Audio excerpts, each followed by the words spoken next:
Assalamualaikum warahmatullahi wabarakatuh. Perkenalkan, nama saya Muhammad Rifki. Di sini saya akan menjelaskan tentang vektor matematika. Vektor matematika ternyata sering kita manfaatkan dalam kehidupan kita selama ini loh. Sebenarnya vektor matematika itu apa sih? Salah satu manfaat vektor matematika dalam kehidupan kita adalah penggunaan GPS atau Global Positioning System. Apabila kamu sedang membutuhkan petunjuk arah suatu tempat, kamu dapat mengandalkan sistem GPS dari HP-mu. Nah, GPS ini akan menentukan letak lokasi yang kamu tuju dengan bantuan satelit. Tanpa membutuhkan waktu yang lama, kamu bisa langsung menemukan lokasinya. Selain itu, GPS juga akan menunjukkan arah untuk sampai ke lokasi tersebut. Keren banget kan?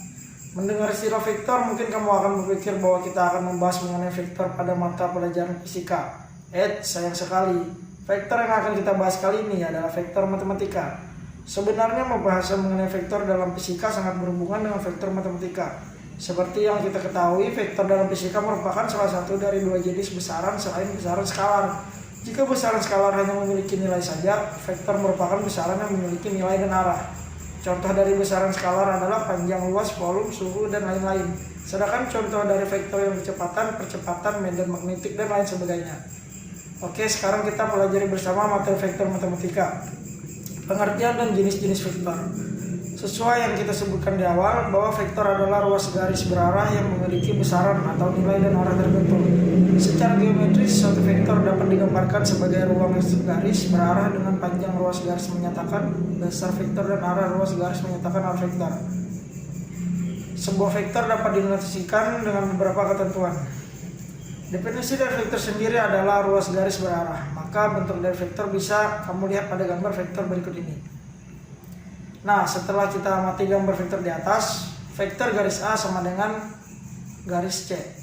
Kedua vektor tersebut mempunyai panjang vektor dan arah yang sama meskipun letaknya berbeda. Oke, lanjut jenis-jenis vektor matematika. Vektor ternyata terbagi menjadi beberapa jenis.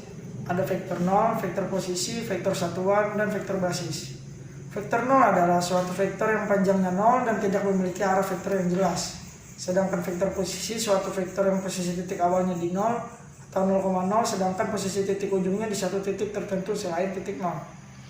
Vektor satuan yaitu suatu vektor yang panjangnya satu satuan, dan vektor basis suatu vektor yang panjangnya satu satuan, tapi arahnya searah dengan sumbu koordinat. Oke, selanjutnya adalah vektor pada bidang atau R2.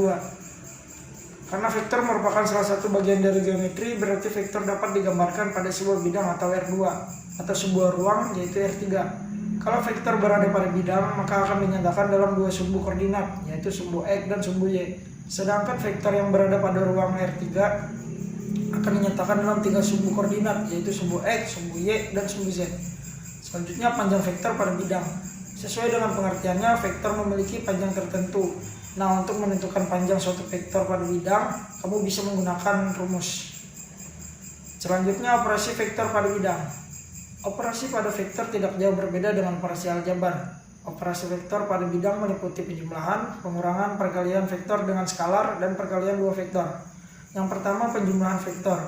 Dalam penjumlahan dua vektor secara geometri terdapat dua macam cara penjumlahan yang bisa digunakan, yaitu cara segitiga dan ngejar genjang.